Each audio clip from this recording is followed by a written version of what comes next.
Lanjut sesi berikutnya. Iya, kita bicara lagi nih. Iya, sekarang kan lagi COVID ini banyak ya kayak orang-orang itu Semua lah, mau bos gede, bos kecil, bos sedang, bos-bosan, bos beneran, semua rata-rata pada ngeluh. Ya sepi, tapi ya sama lah, setiap masa itu ya kita nggak bisa bilang kalau lagi COVID begini semua orang jadi nggak ada bisnis. Banyak kok orang yang klien-klien saya malah lagi musim COVID begini bisnisnya lagi hebat-hebat. Jadi kan kamu pribadi atau pasangan juga kamu bisa rasain kan. Kalau memang lagi hoki ya ada aja jalan.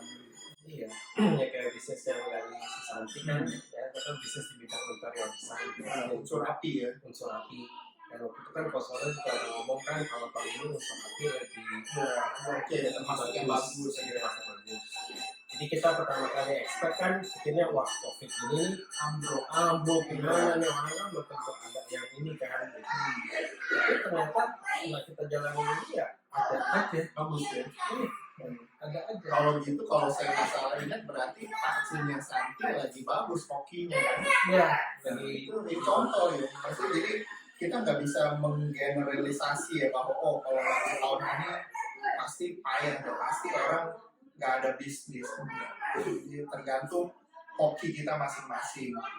Kemudian ya kita punya putar otak nggak, berani nggak gitu. Kalau kan mau tahun lagi nggak ada pandemi juga main play aja. Iya kan? Iya.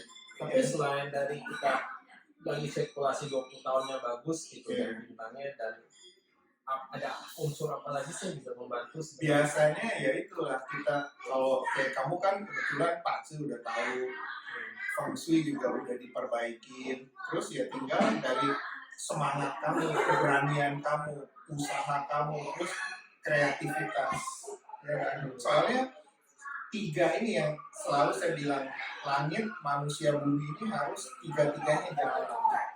Kalau nggak percuma. Jadi selama saya kerja Feng Shui gini, banyak orang yang lagi bintang terang, tapi hidupnya nggak seterang bintangnya. Kenapa? Lemah di manusianya atau ada masalah di Feng Shui. Ini yang jadi susah. Tapi kalau tiga-tiganya istilahnya kita bisa pegang, ya udah kita lebih aman. Bahkan istilahnya lagi kita punya siklus hokinya turun pun, asal faktor manusianya kita bagus, asal faktor buminya ini supporting kita dengan baik, itu kita aman. Jadi nggak usah takut. Oh, kalau dulu saya masih sering dengar gitu ya orang bilang, oh dia mah lagi ada kuijin. Maksudnya tuh kuijin aja yang nolongin. Gimana tuh? Nah, istilah kuiren itu sebenarnya kuinya kuiren, tapi karena jadi ngomong kalau saya jadi kuijin ya. Nah, jadi ini juga sebenarnya ada dua aspek. Kalau ini kita ngomongin dari analisa Pak Zhe. Kalau di dalam Pak Zhe ada yang namanya bintang mentor. Bintang itu cuma istilah ya, kamu jangan bingung. Jadi kalau yang dibilang bintang mentor itu namanya dalam kehidupan si pemilik bintang mentor, terutama kalau dia lagi susah, terutama kalau dia lagi mau beralih kerja lah, mau beralih bisnis, nah itu ada aja orang yang tolong. Jadi bisa keluarga sendiri, bisa dari lingkungan teman, atau dari orang asing yang dia nggak kenal, tapi dia ditolong gitu. Nah, sementara kalau kita ngomongin kuiren atau kuijin dalam konteks spiritual, itulah yang kalau orang zaman dulu bilang dewa penolong, teman-teman yang umat Kristiani bilangnya malaikat pelindung. Kalau yang dari agama Islam mungkin bilangnya ada kodam pelindung gitu. Tapi kamu tahu nggak kodam yang paling hebat sebenarnya apa? Kodam 5 Jaya. Nggak ada yang bisa ngalahin dia. Pangnamanya kan begitu. Oh jadi jadi istilah kuijin itu untuk yang jadi ada dua tidak kelihatan dalam dua konteks gitu. Jadi jangan keliru. Kalau yang tidak kelihatan itu adalah sosok spiritual yang tadi saya bilang, bisa dewa dewi, bisa malaikat atau apalah istilah sesuai kepercayaan masing-masing. Nah itu kalau di dalam Pak Aceh disebutnya nobleman star. Jadi dua, nobleman itu yang spiritual, yang mentor itu yang benar-benar yang kayak kita bisa ketemu orang gitu. Jadi tapi tetap dalam tanda kutip berfungsi yang sama. Iya. Jadi Menolong gitu. menolong Iya. gitu. Kalau Iron Man lain lagi. Sama kan menolong juga. Betul. Makanya tadi kan di sesi yang sebelumnya saya ada bilang, sebenarnya kalau kita mau kaitkan ini tanpa bermaksud untuk menista agama atau menyiar agama itu, ya ini sebenarnya bisa aja disamakan seperti kuangkong, seperti naca. Ya itu action hero kan, maksudnya hero intinya. Nah ini sebenarnya sama. Figur pahlawan. Iya. Tapi kan figur pahlawan itu sendiri punya karakter masing-masing. Iya. Kan kayak misalkan Captain America gitu. Iya. Itu kan satu figur yang misalnya dia selain strong, tapi dia juga orang yang noble. Iya. Nah, jadi kalau ini kan ada playboy nih. Oh berarti ini juga playboy yang Menyesuaikan. Bukan, ini kan ada playboy. Nah, itu kan ada karakter nih. Kalau bicara soal tadi bintang atau artistar atau apa gitu, ada berapa banyak dan apa semua itu positif semua, bila benar lagi apa ada yang negatif? Yang tidak begitu bagus itu yang istilahnya yaitu apa, eksternal. Iya. External flower of romance. Nah, kenapa? Karena kalau di dalam pakcenya ada eksternal itu berarti kemungkinan besar dia punya relationship-nya itu lebih fragile, lebih rapuh. Kenapa?